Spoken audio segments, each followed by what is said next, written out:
আছেন। আর আজকের ভাদ্র মাসে যে একাদশী হচ্ছে, এই ভাদ্রের শুক্লা পক্ষে যে একাদশী হয়, এই একাদশীতে শ্রীহরির পার্শ্ব পরিবর্তন হয়ে থাকে। আর শ্রীহরির আবার উত্থান একাদশী আছে। তাহলে আজকে ভগবানের শয়ন একাদশী, পার্শ্ব একাদশী আর উত্থান একাদশী। তাই উত্থান একাদশী আমাদের মধ্যে যখন শেষ হবে, তখন উত্থান একাদশী শেষ হয়ে। তাহলে আজকে চিন্তা করে দেখেন, এই মহাদিনে এই শ্রীহরির যে শয়ন একাদশী এবং শ্রীহরির পার্শ্ব পরিবর্তন, এই পার্শ্ব পরিবর্তন একাদশীকে আবার বিজয়া একাদশীও বলা হয়, বিজয়া মহাএকাদশীও বলা হয়। তা আজকে এই মহান ব্রতে আজকে আমরা সবাই আসতে পেরেছি, আমাদের সবার সৌভাগ্য।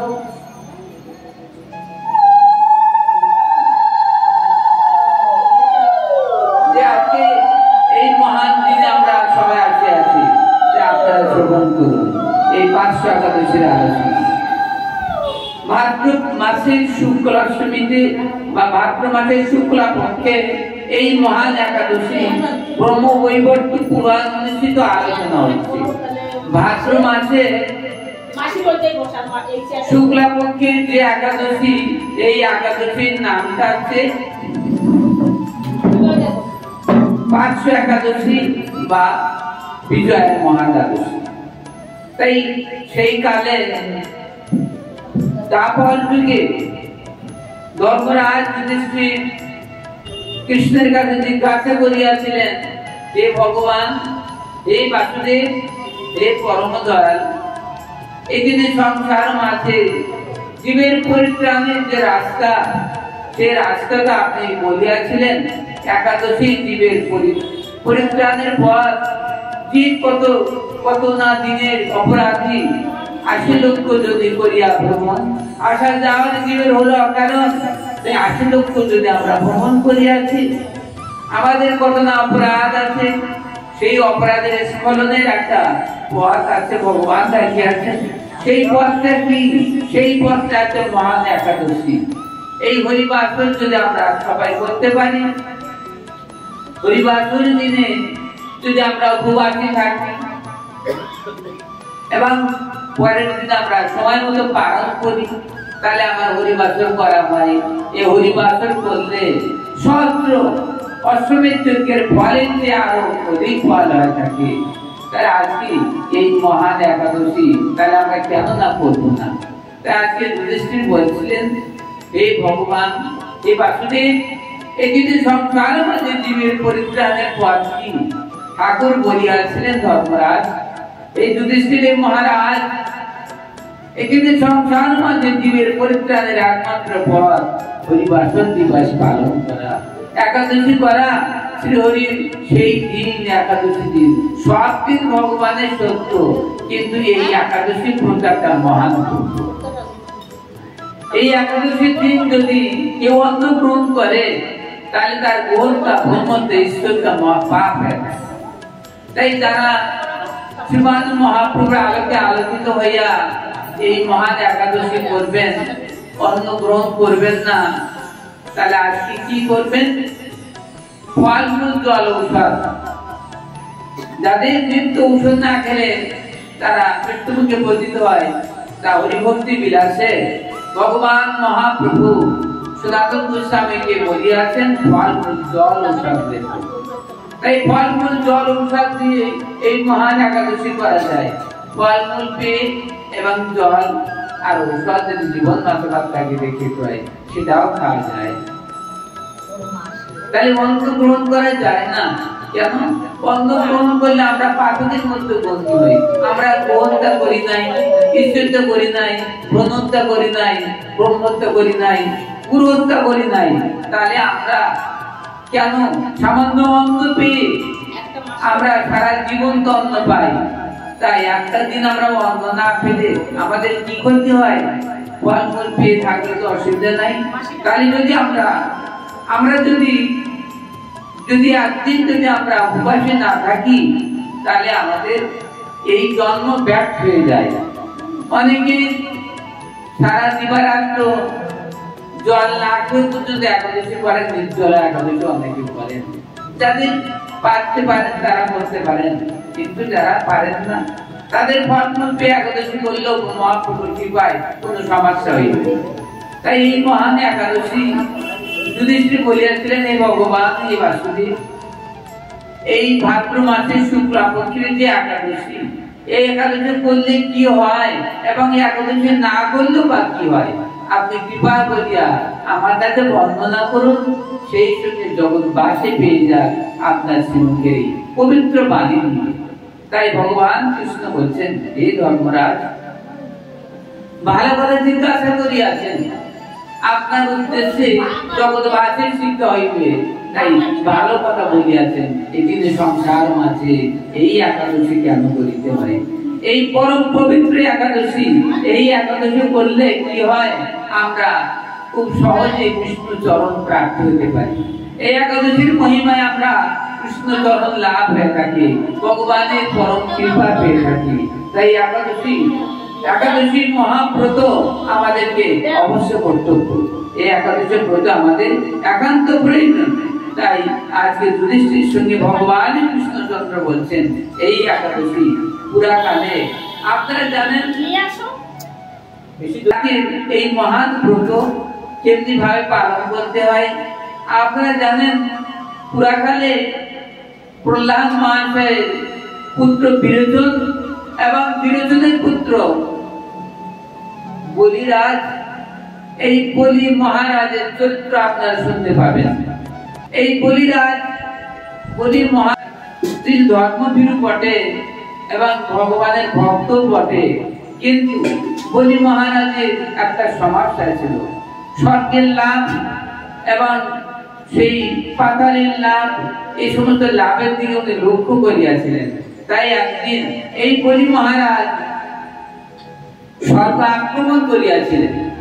যদিও ভগবানের ভক্ত, তবু তিনি তো এই অসুর কুলে উদ্ভব। আপনারা জানেন সেই প্রহ্লাদ মহাশয় হিরণ্যকশিপুর পুত্র প্রহ্লাদ, প্রহ্লাদের পুত্র বিরোচন, বিরোচনের পুত্র বলি মহারাজ।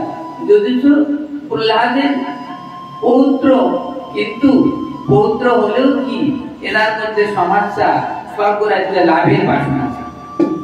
তাই স্বর্গরাজ্যের জন্য তিনি একদিন স্বর্গে আক্রমণ করেন এবং দেবরাজ ইন্দ্রকে পরাজিত করিয়া সমস্ত দেবতাগণদের সব স্থানচ্যুত করে দিয়েছিলেন। দেওয়ার পরে বলিরাজ স্বর্গ অধিকার করেন। তখন স্বর্গ যখন অধিকার করেন, তখন স্বর্গের দেবতাগণ তাদের রাজা ইন্দ্রদেবকে নিয়ে তারা ভগবানের কাছে গোহারি করেন এবং ইন্দ্র ব্রহ্মাকে ডাকেন এবং ব্রহ্মা দেবাদিদেব মহাদেবকে ডাকেন। তাহলে ব্রহ্মা, মহাদেব এবং দেবরাজ ইন্দ্র আর দেবগণ সবাই একত্র ভাবে সবাই কোথায় গিয়ে গোহারি করেন? ক্ষীরোদের পুরী দিয়ে ডাকতে থাকেন ভগবান নারায়ণকে। শঙ্খ চক্র গদা পদ্ম পদ্মমালাধারী নারায়ণকে ডাকেন, নমো ব্রহ্মণ্য দেবায় গো প্রণীত ঈশব জগদ্ধিতায় কৃষ্ণায় গোবিন্দায় নমঃ নমঃ। যখন দেবগণ একত্র ভাবে ডাকছেন, তখন শ্রী নারায়ণ স্থির না থাকতে পেরে এসে আকাশবাণী করলেন, কি জন্য ডাকিয়াছো দেবগণ? কি তোমাদের অভিপ্রায়? কেন তোমরা করজোড়ে বিনতি করছো? বলো বলে দেবগণ, কি তোমাদের অভিপ্রায়? তখন ব্রহ্মাদি দেবগণ বললেন, হে ঠাকুর, বলিরাজ মর্ত ধামে অনেক অত্যাচার করছে, এই অত্যাচারী মহারাজকে একটু দমন করতে হইবে।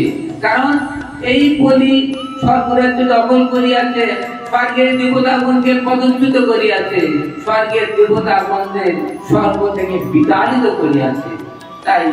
তাই আপনি কৃপা করিয়া এই বলি মহারাজের একটা ব্যবস্থা করুন, যাতে দেবগণ সন্তুষ্ট হতে পারে, দেবগণ যেন ভালোভাবে তার রাজ্য পরিচালনা করতে পারে, এই দেবগণ যেন স্বর্গে থাকতে পারে, স্বর্গ থেকে যেন বিতাড়িত না হয়। তো ভগবান বললেন, তথা আমি বলিরাজের এই মহান ঐতিহ্যকে আমি গর্ব করব, আমি তার এই অহমেকে আমি আমার মাটির সঙ্গে মিশাই দেব। কেন সে দেবতাদের উপরে এত অহংকারী হয় এবং দেবতাদের কেন দ্রোহ করে, দেবতাদের স্বর্গ থেকে বিচ্যুত করে, আমি তার ব্যবস্থা করছি। এই বলে ভগবান নারায়ণ তখন বামন মূর্তি ধারণ করিলেন। আজকের একাদশের মহিমা শ্রবণ করছেন আপনারা, তাহলে আজকে বামন মূর্তি ধারণ করিলে ভগবান কৃষ্ণ জীবের জন্য এবং ব্রহ্মাদি দেবগণের জন্য ভগবান সেই বৈকুণ্ঠ লোক থেকে নেমে এসে বামন মূর্তি ধারণ করিলেন। আজকে বামন মূর্তি ধারণ করিলেন ছোট্ট বেটে একজন ব্রাহ্মণ। তা হঠাৎ করে তো আসলে হয় না। তা আজকে এই শেখোৎসবের ঔরসে এই বামন দেবের জন্ম হলো এবং বামন দেব ছোট্ট অবস্থায় জন্ম হলেন, আস্তে আস্তে বড় হলেন, 10 বছর হলো, এবার উপনয়ন হয়ে গেল। তখন বৈতাধারী মহান মহান দেব কেউ জানতে পারেন নাই যে এই বামন ঠাকুর কে, কেউ জানেন। সবাই জানেন একটা খড়পাকৃত একজন ছোট বেটে একজন বালক হয়েছে এবং ব্রাহ্মণ বর, তার সুন্দর চেহারা, দেখতে অতীব সুন্দর। এখন বামন রূপী ভগবান নারায়ণ পক্ষে বেদ আদি নিয়ে ধীর গতিতে এই বলি মহারাজের দান যজ্ঞে হাজির হলেন। আপনারা জানেন বলি মহারাজের গুরুদেব যিনি, তার নাম শুক্রাচার্য। শুক্রাচার্য বলিয়াছিলেন বলিকে, হে বলি, একটা মহান যজ্ঞ করো, যে যজ্ঞে এই পৃথিবীকে তুমি অদরিদ্র করে দেবে, যে যা চায় তাকে দান করবে, দিলে দান করা হয়ে গেলে এই যজ্ঞ যখন পূর্ণ হবে তখন তুমি অমর অজেয় হবে, তোমার আর পৃথিবীতে কেউ মারতে পারবে না, কেউ তোমার ক্ষতি করতে পারবে না। বলি তখন বললেন ঠিক আছে প্রভু। তাহলে তৎক্ষণাৎ যজ্ঞের আয়োজন হয়ে গেল এবং বলি মহারাজ যজ্ঞ শুরু করলেন এবং যজ্ঞে বললেন, এই তিনি সংসার মাঝে স্বর্গ মর্ত পাতালে যত জন আছে সবাই আমার এই যজ্ঞে হাজির হন, আমার এই যজ্ঞে যার যা মনোবাসনা ব্যক্ত করুন, আমি তার তা মনোবাসনা পূর্ণ করব। এখন এই বলি মহারাজের যজ্ঞে রাজর্ষি, ব্রহ্মর্ষি, দেবর্ষি এবং কত কত উজ্জ্বল সবাই এই মহারাজ বলির যজ্ঞে দান গ্রহণ করতে আসলেন। সবাই দান নিতে থাকলেন। ভালো। এখন এইবারে এই অবসরে ভগবান এবার ভাবতে দায়িত্ব, এবার তা আমারও যেতে হবে দান নিতে। এবার বলি মহারাজের যজ্ঞে সেই খর্বাকৃতি সেই ভগবান নারায়ণ, ভগবান আজকে ছোট্ট রূপ ধারণ করে ধীরে ধীরে ধীর গতিতে বলির যজ্ঞে হাজির হলেন।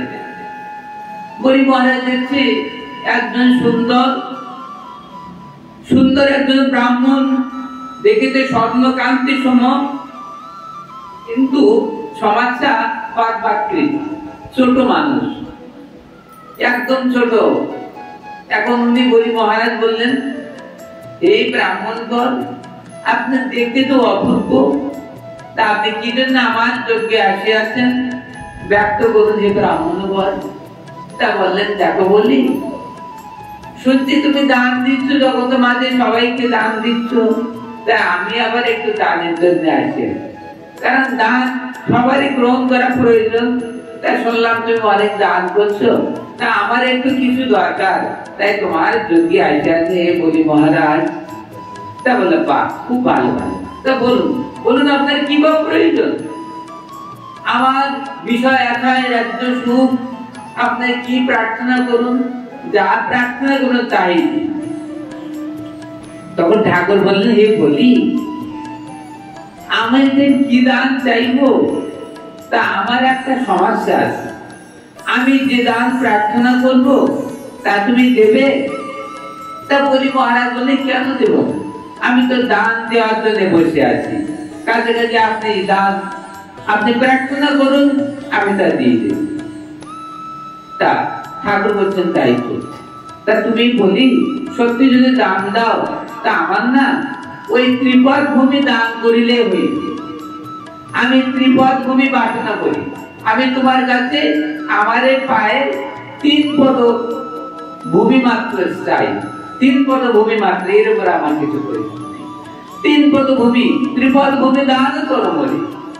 তা বলছে না না, আপনার ছোট ছোট চরণ, ওই চরণে ত্রিপদ ভূমি আপনি কি করবেন? আপনি 100 বিঘে 200 বিঘে সম্পত্তি প্রার্থনা করুন, আপনি হাতে ঘোড়া লোক লস্কর যা কিছু প্রয়োজন, এরা মুক্ত জহরত যা প্রয়োজনে তিনি সংসার আছে, তা আমি আপনাকে দান করব। আপনি 3 পদ ভূমি কি করবেন? অত নগণ্য, ওই নগণ্য দান আমি দিয়ে আপনার কি করবো? তা না বলি আমি তো ভিক্ষুক ব্রাহ্মণ, ওই ত্রিপদ ভূমি দান করিলে হইবে। আমি একটু বসে সাধন ভজন করবো, তো আর তোমার কিছু প্রয়োজন না। আমি তো সন্ন্যাসী, আমি ব্রাহ্মণ বল, কিন্তু সন্ন্যাস ধর্ম নিয়েছি, আমার কিছু প্রয়োজন নেই। আমার নিজস্ব জায়গায় বসে আমি ভজন করবো, কেউ যেন আমার উঠাতে না পারে, আমার জায়গায় বসে আমি ভজন করবো। আমার বসার জায়গা আমার চরণের ত্রিপদ ভূমি দিলেই যথেষ্ট। তা বলি মহারাজ বলছেন এই তুচ্ছ দান আমার পরিবার কি হবে? আপনি এর চেয়ে আর একটু চান, তাহলে আর আমার চাপ হয়ে যায়।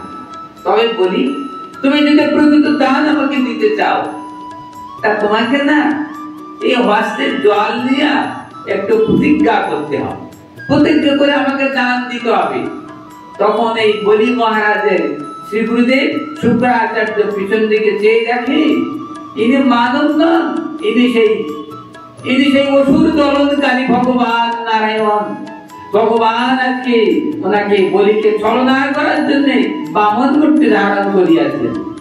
তাই বলতে বলি সাবধান, পৃথিবীতে সবাইকে দান করো, কিন্তু এই জনকে দান করো না। এই জন মানব নহে, এই জন সাক্ষাৎ ভগবান, তোমাকে ছলনা করে তোমাকে ক্ষতি করার জন্য আসিয়াছে, এনাকে দান দিও না বলে। তবে সে কি, এনাকে যদি আমি দান তা দেই, তাহলে তো আমার ধর্ম নষ্ট হয়ে যায়।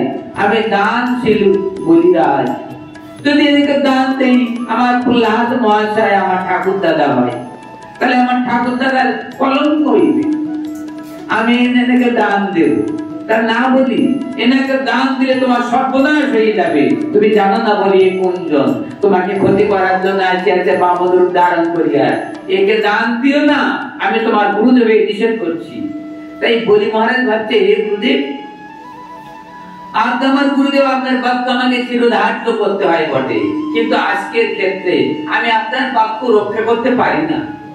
কারণ ইনি যদি ভগবান হয়ে থাকে, তাহলে যারা দেবগুণ যাকে ধ্যানে পায় না, যারা ঋষিগুণ ব্রহ্মাদি দেবগুণ যাকে ধ্যানে পান না, সেই পরম দয়াল ভগবান যদি আমার চোখে আসিয়া থাকে, তাহলে আমার যোগ্যতা এখানে পূর্ণ হয়ে গিয়েছে।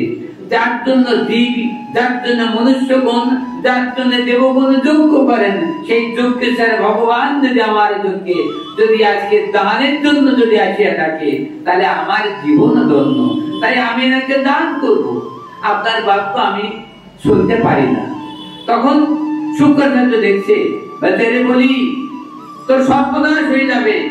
তাহলে তার যায় যা, আমার সর্বনাশ আমি দেখবো না, আমার বাক্য ঈশ্বরের ধার্য, আমি দান করব।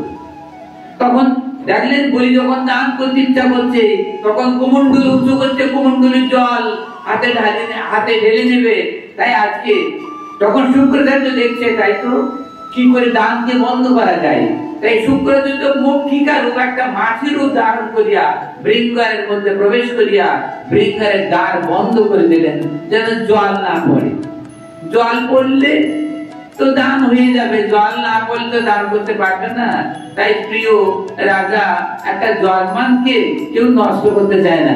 এই ব্রাহ্মণেরা ভালো জলমান যে হয় না, তাকে নষ্ট করতে দেয় না, তার কোথাও যেতে দেয় না, বলে বাবা তুমি থাকো এই দেশে, দেশ ছাড়া হতে দেয় না। কারণ ইয়ান একটা জলমান তো পাওয়া যায় না, সব জলমানে বেশি কিছু দেয় না। কিন্তু এই বলি মহারাজের মতো জলমান যদি হারা হয়ে যায়, তাহলে শুক্রাচার্যের আর গুরুগিরি চলে না, বামনগিরি ভালো চলে না। যার ফলে শুক্রাচার্য বলছে, যখন বলি যখন দান দেবে, একজন মক্ষিকার রূপ ধারণ করিয়া মক্ষিকা রূপ ধারণ করে তখন এই মক্ষিকা রূপ ধারণ করিয়া বৃঙ্গারের মধ্যে প্রবেশ করলেন। যখন জল পড়ছে না তখন বলি মহারাজ ধাক্কা দিচ্ছে কিন্তু জল পড়ছে না। তখন ঠাকুর বলছে, ও বলি সামনে একটা শলাকা দেখা যায়, ওই শলাকা দিয়ে একটু গুতা দিয়ে দাও, দেখো বৃঙ্গারের দ্বারা বন্ধ হতে পারে।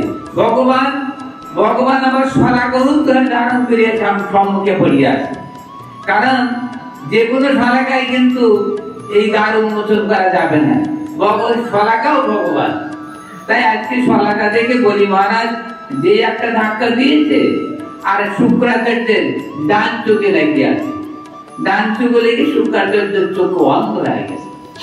এখন শুক্রাচার্য বেরিয়ে বলছে, দেখো দেখো ঠাকুর, তুমি ছলনা করি আমার প্রিয় ভক্ত বলিকে তুমি আজকে কষ্ট দিতে আসছো, তাই আমি এটা সহ্য করব না।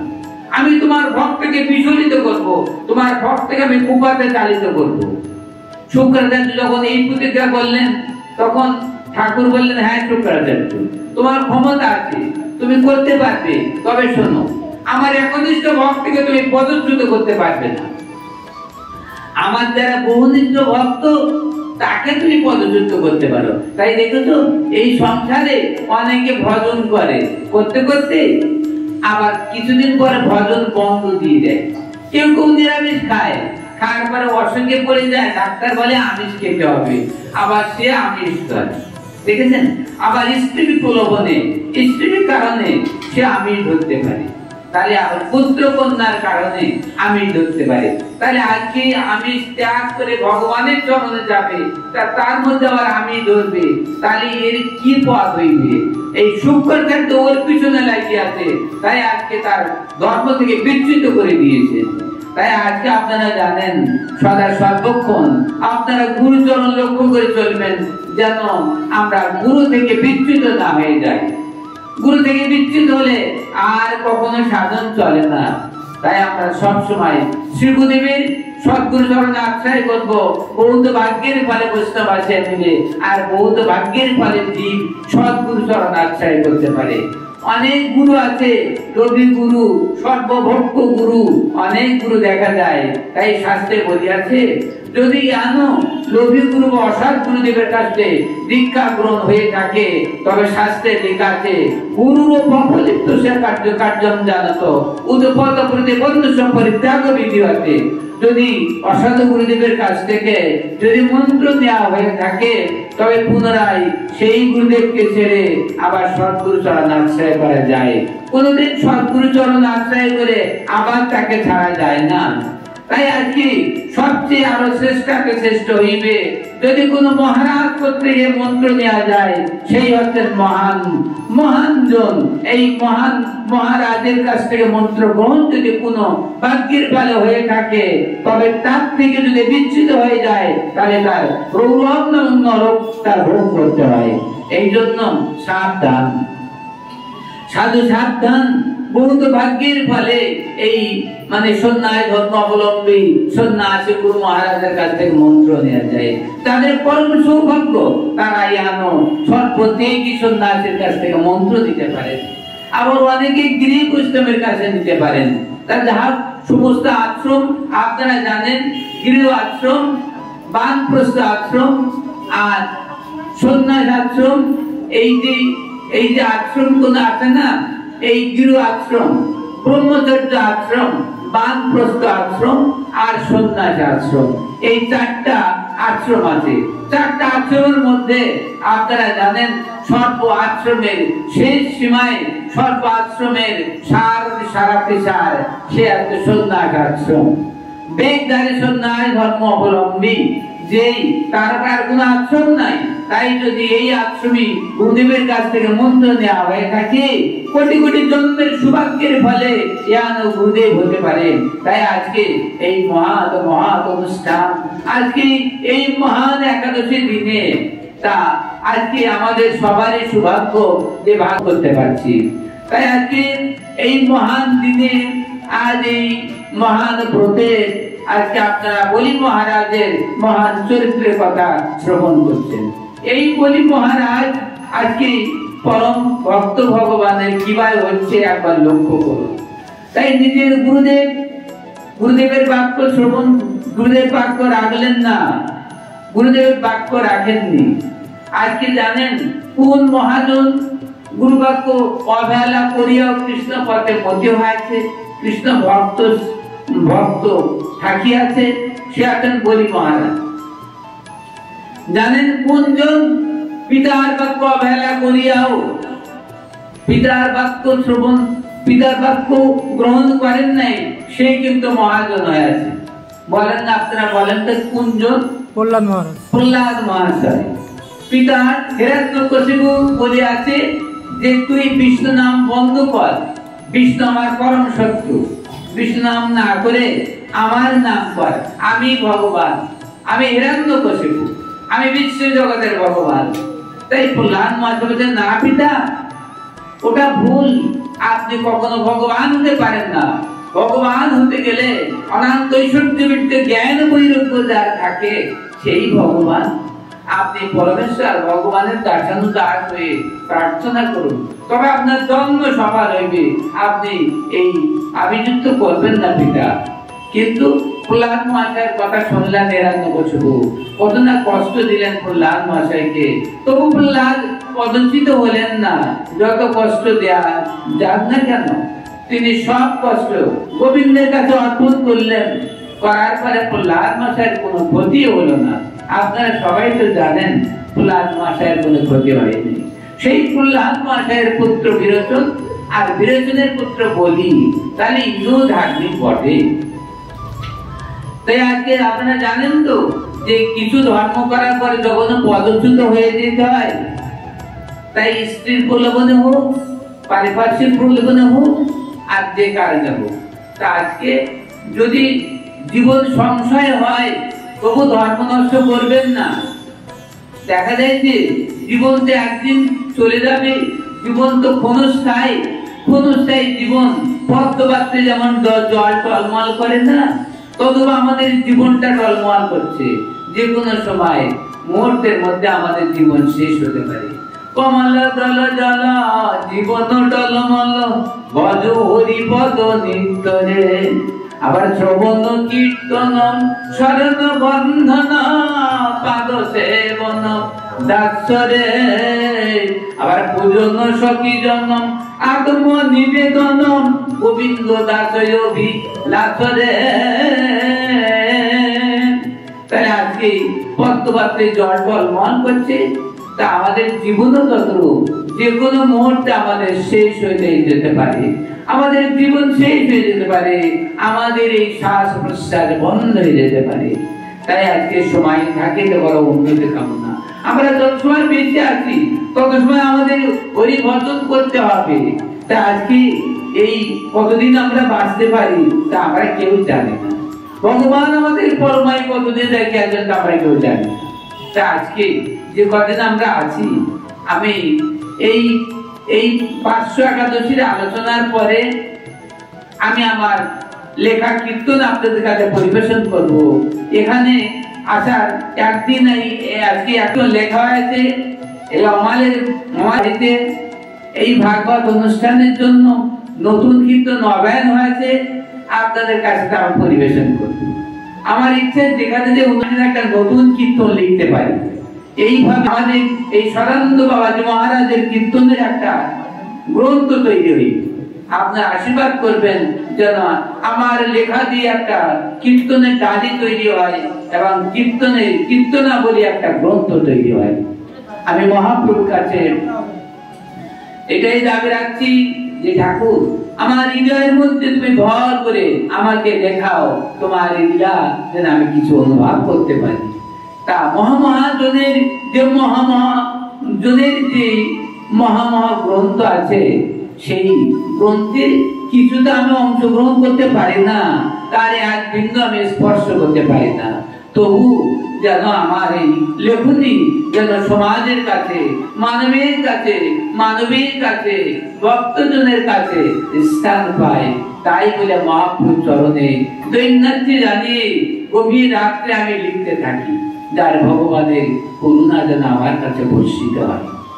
যা হোক, আজকে এই মহাদেব অনুষ্ঠানে বলি মহারাজের চরিত্র কথা শুনতে থাকুন, তারপরে আমি অন্য কথায় পরে আসবো।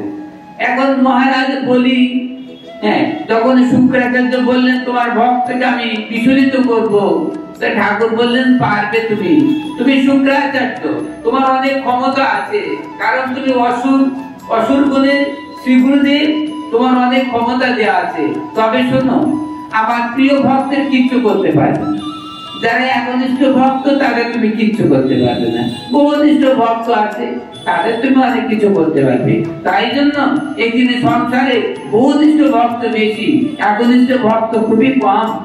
তাই আমাদেরকে ভক্ত যখন আমরা হব, তাহলে আমরা একনিষ্ঠ ভক্তই হইব, যেন আমরা গাছে মাঠে ভজন না করি। গুরুদেবের নির্দেশিত মতো, গুরুদেবের নির্দেশ অনুচিত ভাবে আমরা ভজন করব। তাই যদি গুরুদেবের আদেশিত ভজন হয় তাহলে ভগবান দয়া করবেন, আর যদি গুরুদেবের আদেশ ছাড়া ভজন হয় তাহলে ভগবান তাকে দয়া করেন না, গুরু থেকে জনকে ভগবান গ্রহণ করেন। আজকে বলি মহারাজ যখন বৃন্দারের দ্বার উন্মোচন হয়ে গেল, এবার যখন জল আসছে, তখন বলি মহারাজ দান করছে। এই ভগবান, এই ব্রাহ্মণ বল, আমি মহারাজ বলি প্রহ্লাদ পুত্র বলি, আমি আপনাকে ত্রিপদ ভূমি দান করিলাম। যখন ত্রিপদ ভূমি দান করার শিকার হয়ে গেলেন, এইবার খর্বাকৃতি সেই বামন আকারে যে বামন দেব, আস্তে আস্তে তার অঙ্গ তখন দ্বিঘল হতে থাকলো, বিরাট উঁচু হয়ে গেল, মস্তক নীল আকাশ ছাড়িয়ে তখন সবগুলো ভেদ করে ব্রহ্মলোকে যে পৌঁছাচ্ছে, এমন ধরনের উঁচু হয়ে যাচ্ছে সেই বামন ঠাকুর। হঠাৎ বড় হয়ে যখন গেল, এক চরণে পৃথিবী নিলেন, আর এক চরণ ব্রহ্মলোক ভেদ করিয়ে যখন মহাশূন্য করে চলে যাচ্ছে, তখন ব্রহ্মা আছে পদ্মাসন, ব্রহ্মা এসে ওই চরণে স্তব করছে, হে প্রভু আর কৃষ্ণ নম ব্রহ্মণ দেব গোবিন্দ জগদ্ধিতায় কৃষ্ণায় গোবিন্দায় নমো নমো। ক্ষান্ত হন প্রভু, ক্ষান্ত হন, আপনি ক্ষান্ত হন। এই পৃথিবী টলমল করছে প্রভু তোমার ভারে, পৃথিবী মনে ধ্বংস হয়ে যাবে, ক্ষান্ত হন প্রভু। এই বলিয়া বলি মহারাজের সম্মুখে যে বামন মূর্তি, দীঘল মূর্তি ধারণ করলেন। এই দীঘল মূর্তি ধারণ করে এক চরণে পৃথিবীকে নিয়ে এলেন, আর এক চরণ শূন্য মার্গ নিয়ে এলেন, স্বর্গ ভেদ করে ব্রহ্মলোক ভেদ করছে। তখন এই ব্রহ্মা ওই চরণে স্তব করছেন। এবার ঠাকুর বলছেন বলি তাও ত্রিপদ ভূমি মর। এখন ত্রিপদ ভূমি বলি দিতে পারছেন, ত্রিপদ ভূমি দিতে পারছে না। বলি বলছে বলি তোমার স্বর্গ নিয়ে আছে এক চরণে, আর তোমার মর্তধাম নিয়ে আছে এক চরণে, তোমার রাজত্ব সব নিয়ে আছে আমি, এখন তোমার আর কিছু নাই। দেহদান বলি, দেহদান বলি। তখন বলি মহারাজ যখন দান করতে পারছেন না, তখন ভগবান শ্রীহরি তখন বিনোদানন্দ গরুড়কে স্মরণ করলেন। গরুড় বলিকে নাম পাশে বন্দী করো, কারণ ত্রিসত্য করিয়াছে বলি, আজকে আমার দিতে পারছে না, বলিকে বন্দী করো। তখন গরুড় বিনোদানন্দ বলি এসে নাক পাশে বলিকে হৃষ্টে পিষ্টে বন্দী করিয়া ফেলে রাখলেন নদীতে। বলি তখন অষ্টগত প্রাণ, ঝলক ঝলক রক্ত আসছে না, বলির আর কোনো নরচরণ নাই। তখন বলি সহধর্মিনী ছিলেন বৃন্দাদেবী। অন্তঃপুরে থেকে শুনলেন যে ওনার স্বামীর এই দুর্দশা, সত্য করিয়াছে কিন্তু ত্রিপদ ভূমি দান করতে পারছে না। এখন ভগবানের রোষানলে বলি পড়িয়াছে। কেন ভগবান প্রিয় ভক্ত বলি কিন্তু আজকে রোষানল কেন করছেন জানেন? রোষানল করছেন এই বলি স্বর্গের যুবতাদের ক্ষত বিক্ষত করিয়াছে, তাই ভগবান সব সহ্য করতে পারেন, কিন্তু ভক্তগণের ক্ষতি করা ভগবান সইতে পারেন না। তাই দেবতাগণ সবই ভগবানের ভক্ত, তাই আজকে ভক্তের কষ্ট সইতে না পারিয়া ভগবান বামন মূর্তি ধারণ করিয়া বলিকে বন্দী করিলেন। এবার বিন্ধ্যাদেবী এসে করজোড়ে বলছেন, প্রভু বুঝিয়াছি তুমি কোনজন, তুমি আজকে ছলনা করে আমার স্বামীকে তুমি বন্দী করিয়াছ, বামন রূপ ধারণ করে আমার স্বামীকে তুমি বন্দী করিয়াছ। শোনো ঠাকুর, আমার স্বামীকে মুক্ত করো। আমি সতী নারী, আমি অনেক কিছু করতে পারি তোমার, তুমি আমার স্বামীকে মুক্ত করো। তা বলে দেখো বৃন্দা, তোমার স্বামী সত্যতা নষ্ট হয়েছে, ত্রিপদ ভূমি দান করার প্রতিশ্রুতি দিয়ে আর আমাকে দিতে পারছে না, তাই আমি তাকে বন্দী করিয়াছি। তা বলছে আচ্ছা ঠিক আছে, সেই ব্যবস্থা আমি করব, আপনি আমার স্বামীকে মুক্ত করুন। তখন ঠাকুর বিনোদানন্দনকে ইক্ষণ করলেন, আর বিনোদানন্দন গরুর তখন সর্প সেই বন্দী ছেড়ে দিলেন, আর বলি মুক্ত হয়ে গেল। এবার বলিকে নিয়ে বিন্ধ্যা দেবী তার স্বামীকে নিয়ে প্রভুর পাশে আসলেন। আসার পর বললেন, হে প্রভু শোনো, তুমি যে ত্রিপদ ভূমি দান চাচ্ছ ভালো, কিন্তু দুই পদ তোমার দেখছি, দুই পদে তুমি সর্ব নিয়ে আসো, মর্ত নিয়ে আসো, আর এক চরণ তোমার কোথায়? তাই তোমাকে ত্রিপদ ভূমি দিতে হবে। সহধর্মিনী কেমন ভালো, তাই চিন্তা কত বুদ্ধিমতী হওয়া প্রয়োজন। বলি মহারাজ কর জোরে দাঁড়িয়ে আছে। এবার বৃন্দা বলছে, হে প্রভু কোথায় তোমার তোমার আর এক চরণ কোথায়, তাই তুমি ত্রিপদ ভূমি দান দেবে? তখন ঠাকুর তখন বলে আচ্ছা ঠিক আছে।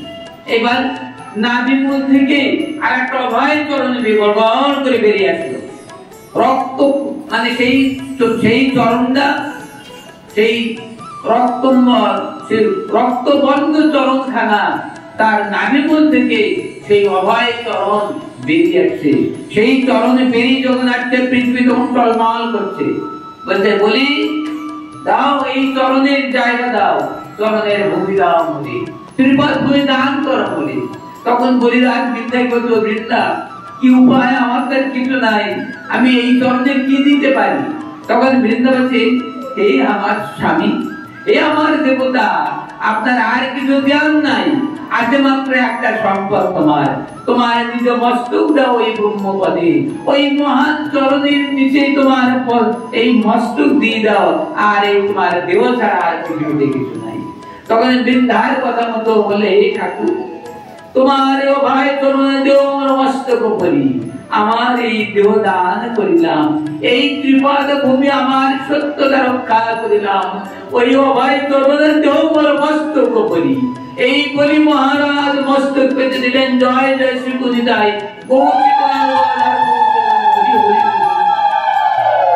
আজকে মহারাজ বলি তার এই দেহ দান করিলেন, পরম ভগবানের সম্মুখে দেহ দান করিলেন।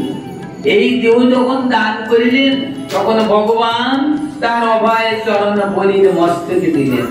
যে আচরণ করলেন, ও বলি তুমি আমার পরম ভক্ত, তুমি আমার পরম ভক্ত, প্রার্থনা করো, বর প্রার্থনা করে, বর প্রার্থনা করো, তুমি আমার পরম ভক্ত, তা তোমার চরণ আমি মস্তকে রাখিয়াছি, তোমার পরম সৌভাগ্য, বর প্রার্থনা করো। তা বলি মহারাজ বললেন, হে প্রভু আমার কি আর বর প্রার্থনা করবো? তা হে ঠাকুর তুমি যখন বর দিতে চাও আমারে, তবে আমার একটা বর দেব, যে তুমি সদা সর্বক্ষণ আমার কাছে থাকবে, তুমি সদা সর্বক্ষণ আমার কাছে থাকবে, এই বর দেব বলি। ঠাকুর বললেন, দাদা বলি আমি তোমাকে বর দান করছি, আমি তোমার কাছে থাকবো, তবে তোমাকে একটা কাজ করতে হবে, তোমাকে এই চরণ নিয়ে তোমাকে পাতালে যেতে হবে, কারণ এই স্বর্গে এবং মর্তে তোমার থাকতে চলবে না। তোমার জন্য আমি পাতালে, পাতাল, অতল, বিতল, সুতল, মহাতল, তলাতল, রসাতল, এই যে সপ্ত পাতালে, সপ্ত পাতালের শেষ পাতালে আমি তোমার জন্য রাজ্য করে রেখেছি, স্বর্ণ অট্টালিকা করে রেখেছি, সেই অট্টালিকায় তুমি থাকবে বলি মহারাজ, আর তোমার দ্বারের আমি দাঁড়ি হই। তাহলে আজকে কত না সৌভাগ্য, বলে বললে ঠাকুর তুমি আমার দ্বারে দাঁড়ি হবে, কত না সৌভাগ্য আমার, আমার দাঁড়ি হওয়ার প্রয়োজন নাই, আমি যেখানে থাকবো তুমি সেখানে থাকবে, সেটা আমার গোলক বৃন্দাবন, সেটা আমার মহাবৈকুণ্ঠ ধাম, সেটা আমার গোলক ধাম। এই বলে বলি তথা বলি তখন স্বীকার করিলেন, হে প্রভু তোমার যা ইচ্ছা তাই হোক। এই যখন বলিলেন তখন ভগবান ওই চরণ তার অভয় চরণ বলির মস্তক দিয়ে গড়গড় করে বলিকে মহাপাতালে প্রবেশ করালেন, বলিকে মহাপাতালে দিলেন। আপনারা বলতে পারেন পরম ভক্ত বলিকে যদি পাতালে দিলেন, হায় রে, জগৎবাসীর কাছে পৃথিবীতে রাখলেন না, তিনি পাতালে যেতে হলো। পাতালে যেতে হলে একটা কারণে, কারণ বলির একটু অহংকার ছিল, তাই অহংকারকে তিনি রাখেন না। তিনি দেবতাদেরকে ধ্বংস করতে চেয়েছেন, দেবতাদের ক্ষত বিক্ষত করতে চেয়েছেন, তাই আজকে ভগবান বামন রূপী শ্রীহরি তাকে পাতালে দিলেন এবং পরম ভক্ত বলিয়া ওই পাতালে ওইখানে ভগবান অবস্থান করতে থাকলেন। তাই বলি বললেন, বলি তোমার কাছে আমি অবস্থান করব একভাবে, আর এক মূর্তিতে আমার সেই যে আছে আমার যে অনন্ত নাগ আছে না, অনন্ত শব্দে আমি শয়ন করব, অনন্ত নাগের কোলে আমি শয়ন করে থাকবো এক রূপে। আমি ক্ষীরোৎসাহী মহাবিষ্ণু রূপে ক্ষীরোদ নদীতে শয়ন করব, ক্ষীরোদ নদীতে আমি ক্ষীরোৎসাহী বিষ্ণু হইব। তাই আজকে অনন্ত দেবীর কোলে আমি শয়ন করবো এক রূপে, আর এক রূপে তোমার এই পাতালে তোমার দ্বারে দাঁড়িয়ে হইব। পরমেশ্বর ভগবান কত না করুণাময়। আজকে বলি মহারাজকে একটু কষ্ট দিলেন, তাই বলি মহারাজকে শান্তি দেওয়ার জন্য ভগবান আজকে পাতালে ওই বলির সঙ্গে অবস্থান করতে থাকলেন। তাহলে কত না পরম দয়ালু ভগবান। তাই আজকে এই বলি, আজকে এই 500 একাদশী বা বিজয় মহাদ্বাদশী থেকে আজকে এই বামন দেবের উদ্দেশ্যে যারা পদ্মপুষ্প বামন দেবের চরণে দিতে পারেন, তারা অক্লাসে তারা বৈকুণ্ঠ লোক প্রাপ্ত হয়ে যান। তাই আজকে এই শুভ দিনে এই 500 একাদশীতে যারা বামন দেবের চরণে যারা পদ্মপুষ্প দান করবেন, তারা অক্লাসে ওই সেই মহাবৈকুণ্ঠ লোক প্রাপ্ত হইবেন। আজকে এই বামন দেবের মহিমার সঙ্গে এই বলি মহারাজের মহান মহিমা আপনারা শ্রবণ করলেন। আজকের এই 500 একাদশীর এই মহান দিনে এই একাদশী 500 একাদশী যারা পালন করেন, তাদেরকে সহস্র অশ্বমেধ যজ্ঞের ফলাধিক হয়ে থাকে। সহস্র অশ্বমেধ যজ্ঞের ফলের চেয়ে অধিক ফল লাভ হইবে যারা এই 500 একাদশী পালন করতে পারেন, 500 একাদশী যারা উপবাসে থাকেন। তাই আজকে আপনাদের সবার সৌভাগ্য এই মহান হরিবাসর দিনে এই 500 একাদশীর এই কথা শ্রবণ করলেন। এই 500 একাদশীর আগামী দিনে সোমবার 9টা 31 মিনিটের মধ্যে পালন করতে হবে।